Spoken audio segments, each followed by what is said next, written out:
கிணற்று கட்டின் மேல் நான் உட்கார்ந்திருந்தேன். அது ஒரு விசித்திரமான கிணறு. இல்ல, பல இடங்களில் இப்படியும் இருக்கக்கூடும்.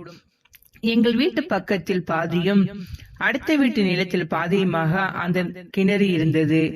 கிணற்றுக்கு மேலாக எல்லைக்கு நேராய் மதில் கட்டப்பட்டிருந்தது.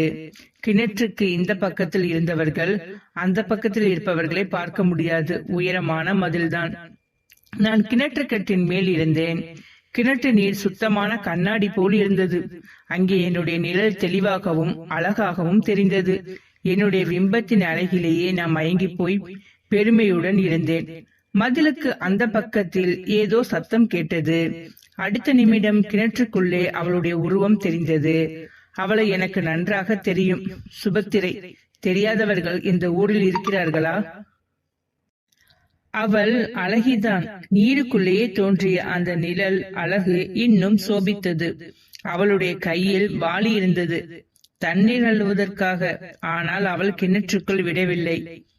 என்னை பார்த்தாள், என் நிழலை. நானும் அவள் உருவத்தை பார்த்து கொண்டிருந்தேன். என்ன வெட்கக்கேடு! அவள் சிரித்து விட்டாள் என்னை பார்த்து. நான் கலங்கி விட்டேன். அங்கே இருக்க என்னால் முடியவில்லை. எழுந்து ஓடி வந்து விட்டேன். பிறகுதான் யோசித்தேன். அன்று முழுக்க யோசனைதான்.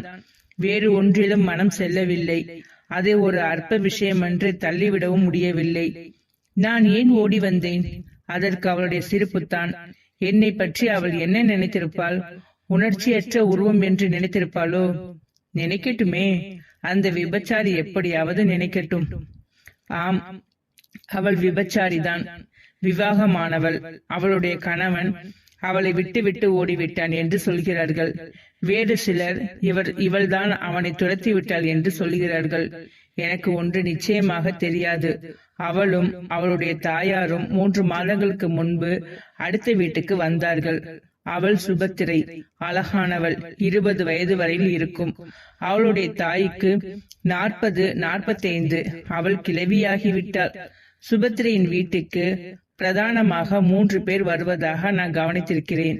ஒருவன் சாடையாக தலை நரைத்தவன், ஆனால் நல்ல தனந்தவன் போல் காணப்பட்டான். இன்னொருவன் ஒரு பிராமணன், 30 வயதுக்கு கடைசி பேர்வழி. ஒரு இளைஞன், 18 வயதுதான் இருக்கும். இந்த மூவரும் சேர்ந்தோ தனித்தனியாகவோ சுபத்திரையின் வீட்டுக்கு அடிக்கடி போகிறார்கள். அந்த 3 பேர்களும் அவள் இடமளித்துக் கொண்டுதான் இருந்தாள். அன்று மாலை நடந்த விஷயம் என் மனதை கலைத்துக் கொண்டே இருந்தது. அவள் எதற்காக சிரித்தாள்?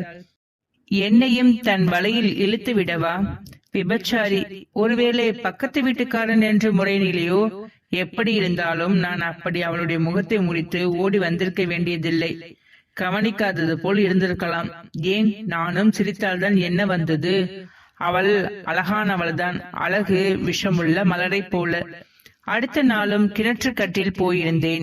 வேண்டுமென்றுதான் அவள் வரமாட்டாளா என்ற எண்ணம் என்னை நினைத்தது.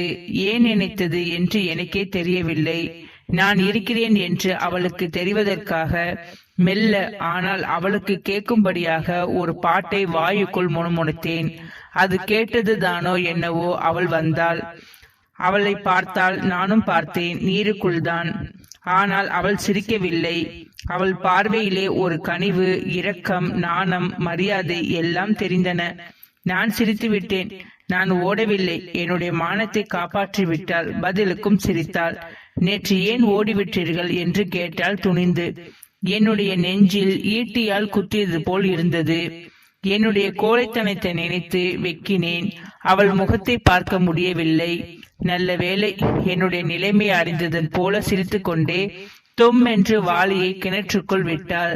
நீர் கலங்கிற்று. நிழல்கள் மறைந்தன. என் மனம் ஆறுதல் அடைந்தது. ஏன் கலக்கி விட்டாய் என்றேன் தண்ணீருடன். வாளியை மேலே இழுத்தாள் சுபத்திரை. சிறிது நேரத்துக்கெல்லாம் தண்ணீரின் அசைவு நின்று விட்டது. எங்கள் இருவரின் உருவமும் தெரிந்தது. அவள் சிரித்துக்கொண்டே, இப்போது பாருங்கள் என்றாள். நான் குறும்பாக எதை என்றேன். நீங்கள் பார்க்க விரும்புவதை என்று அவள் சாமர்த்தியமாக பதில் சொல்லிவிட்டாள். நான் வெக்கி போனேன். நான் போகட்டுமா என்றேன். அவசரமோ? இல்லை.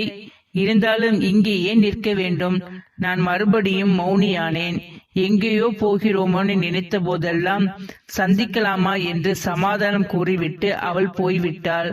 நான் பெருமூச்சு விட்டேன். என் உள்ளத்தில் பல பல எண்ணங்கள் கற்பனை சஞ்சலம் செய்தன. அவற்றை அடக்கிக் கொள்ள என்னால் முடியவில்லை.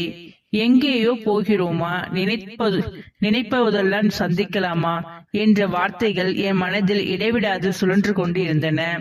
அவள் என்னை அடிக்கடி காணவும் பேசவும் விரும்புகிறாள் என்று அந்த வார்த்தைகள் எனக்கு தெரிவித்தன. இது கூடவா தெரியாமல் போகும்? இதனால் என் மனம் ஏனோ பூரிப்படைந்தது. உண்மையை சொல்வதில் வெட்கம் என்ன? நான் அவளுடைய ஈனமான வாழ்வை வெறுத்தேன். ஆனால் என் மனதை கட்டுப்படுத்த என்னால் முடியவில்லை. அது சுபத்திரையின் மோகத்திலேயோ லலித்து விட்டது. அவள் மேல், அந்த விபச்சாரியின் மேல் நான் காதல் கொண்டு விட்டேன். அவள் வெற்றி பெற்று விட்டாள். சுபத்திரைக்கு காணவும் அவளோடு பேசவும் நான் ஆவல் கொண்டேன்.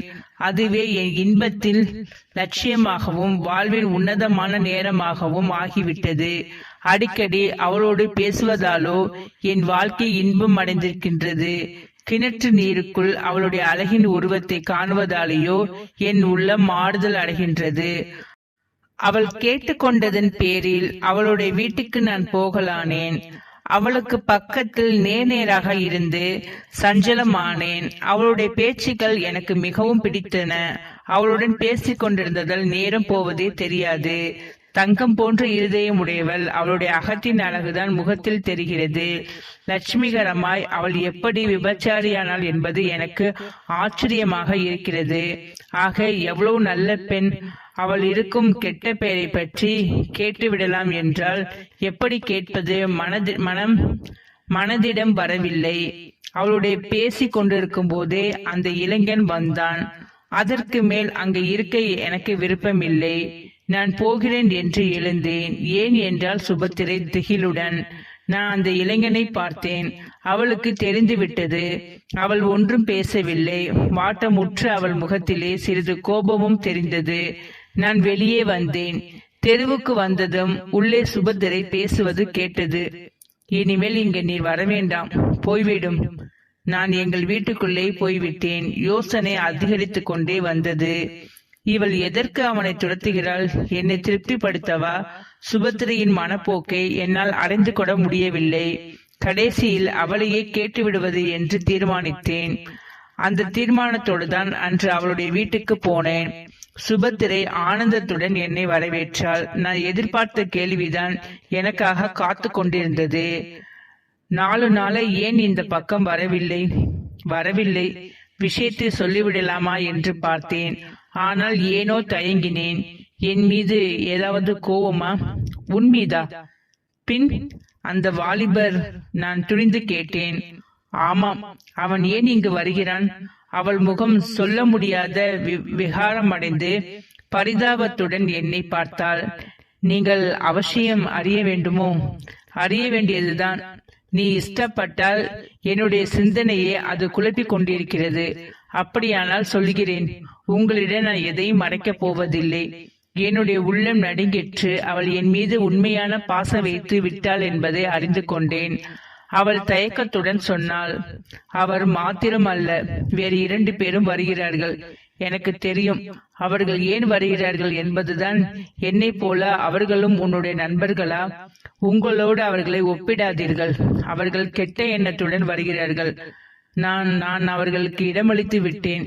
சுபத்திரை கரங்கள் முகத்தை புதைத்து கொண்டு விம்பி விம்பி அழுதாள்.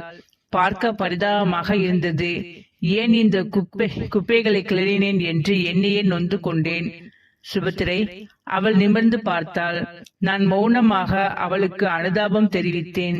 சிறிது நேரம் கழித்து, நான் தெரிந்திருந்தும் உன்னுடைய புண்பட்ட உள்ளத்தை குத்திவிட்டேன். என்னை மன்னித்துக்கொள். இல்லை, என்றோ ஒரு நாள் சொல்லிவிட வேண்டியதுதான். உங்களிடம் சொன்ன பிறகுதான் ஆறுதலாக இருக்கிறது. உன்னுடைய குற்றத்தை உணர்ந்து விட்டாய் அல்லவா? உணர்ந்து விட்டேன். இனி உணர்ந்தென்ன? இன்பத்தை நிறைத்து கிடைக்க வேண்டிய இந்த புஷ்ப கொடியே விஷப்பண்டமாகிவிட்டது. அவள் தேம்பி தேம்பி அழுது கொண்டிருந்தாள். நான் எழுந்து போய் அவன் கரங்களை பிடித்து என்னோடு அணைத்து கொண்டேன். அவள் தன் தலையை என் மார்பின் மீது பொறித்து கொண்டாள். அவளுடைய சுவாசத்தில், பார்வையில், முகப்பாவத்தில் சாந்தி பிறந்தது. ஆனால் விம்பிக் கொண்டே இருந்தாள். சுபத்திரை, நான் உன்னை காதலிக்கிறேன். அவள் நிமிர்ந்து பார்த்தாள். அவள் கண்கள் ஆனந்தத்தால் அகல விரிந்தன. எனக்கு போதும் என்றால் பெருமூச்சுடன். உன் கலக்கம் அழிந்து விட்டது. நீங்கள் அழித்து விட்டீர்கள். உன்னை என் மனைவியாக்குகிறேன். அவள் என்னை இருக்க அணைத்தாள். இந்த உலகத்தில் எந்த இன்பத்தை அடைய வேண்டுமென்று தவித்தேனோ அந்த இன்பத்தை அடைந்து விட்டேன் என்றாள். அடுத்த நாள் என் உள்ளம் கிளுகிழுத்து கொண்டிருந்தது. அதிகாலையில் கிணற்றுக்கு போனேன். ஒரு விபச்சாரின் உள்ளத்துக்கு ஆறுதல் கொடுப்பதற்காக என்னை என் அந்தஸ்தை தியாகம் செய்ததென்று ஒரு நினைப்பு. அதில் கொஞ்சம் பெருமை. ஆனால் உண்மையை நான் ஒத்துக்கொள்கிறேன். நான் ஒரு தியாகம் செய்யவில்லை. அவளுடைய சௌந்தரியத்தில், தங்கமான குணத்துக்கு நான் மயங்கிவிட்டேன். கிணற்றடிக்கு போனேன். அவள் வரவில்லை. என்னுடைய காரியங்களை மிகவும் ஆறுதலாக செய்தேன். ஆனால் அதுவரையும் அவள் வரவில்லை. ஒரு சின்ன ஏமாற்றம்தான். அதனால் அவளை பார்க்க வேண்டும் என்று அவள் மிகவும் அதிகரித்தது. அவளுடைய வீட்டுக்கு போனேன். படலை பூட்டியிருந்தது. நான் பிரமித்தேன். கொஞ்ச நேரம் மௌனமாக நின்றுவிட்டு வீட்டுக்கு திரும்பினேன். சுபத்திரை எங்கே? அவளுடைய தாயார்? கேள்விகளும் சமாதானங்களும் உள்ளத்தை நிரப்பின. இந்த சமயத்தில் சுபத்திரின் வீட்டு வேலைக்கார பையன் வந்தான். என்னுடைய உணர்ச்சி அதிகமாயிற்று. என்னடா என்றேன். அவன் கொஞ்சம் படபடப்போடு சொன்னான். அம்மாவும் பெரியம்மாவும் ராத்திரியே போய்விட்டார்கள். போய்விட்டார்களா? எங்கேயோ. உனக்கு தெரியாதா? அவர்கள் சொல்லவில்லை. நான் மௌனமாக இருந்தேன். உள்ளம் வெடித்துவிடும் போலிருந்தது. இங்கே ஏன் வந்தாய்? அவன் மெதுவாக மடியில் இருந்து ஒரு கடிதத்தை எடுத்து என்னிடம் கொடுத்தான். உங்களிடம் அம்மா கொடுக்க சொன்னார். என் இருதயம் திக்கென்று அடித்தது. கைகள் நடுங்கின. கடிதத்தை வாங்கி கொண்டு அவனை போகும்படி தலையசைத்தேன். அவன் போய்விட்டான். நடுங்கிய கைகளுடன் கடிதத்தை விரித்து வாசித்தேன். தேகமெல்லாம் பதறிற்று. பிரியமுள்ள என் காதலருக்கு வணக்கம். நான் ஏதாவது தவறுதலாக காரியங்கள் செய்துவிட்டால் என்னை மன்னியுங்கள். இன்று இரவு இந்த ஊரை விட்டு போகிறேன். என்னுடைய வாழ்வில் எனக்கு கிடைக்க முடியாத எந்த இன்பம் இருந்ததோ அந்த இன்பத்தை அடைந்து விட்டேன். விஷமுள்ள இந்த மலருக்கு அமிர்தத்தின் இனிப்பை நீங்கள் காட்டிவிட்டீர்கள். இதுவே எனக்கு போதும். என் உள்ளம் ஆறுதல் அடைந்து விட்டது. எந்த நட்சத்திரம் என் வாழ்வில் ஒரு கணம் நேர்மேனும் ஒளியை காட்டிடாதோ அந்த நட்சத்திரம் மக்கி போவதை நான் விரும்பவில்லை. உங்களுடைய மேன்மையான இருதயத்தில் அமர தகுதியற்ற இந்த பாவியை மறந்துவிடுங்கள். கரைப்பட்ட என் வாழ்வு சாம்பலாகி போகட்டும்.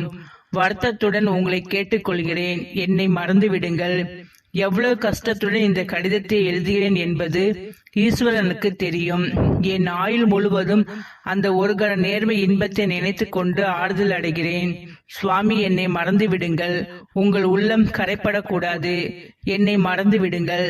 சுபத்திரை. என் கையில் பிடித்தபடி கடிதம் கிடந்தது. என் உள்ளத்திற்கு எப்போதைக்கும் ஆறுதல் வரும். அவளை எப்படி மறப்பேன்?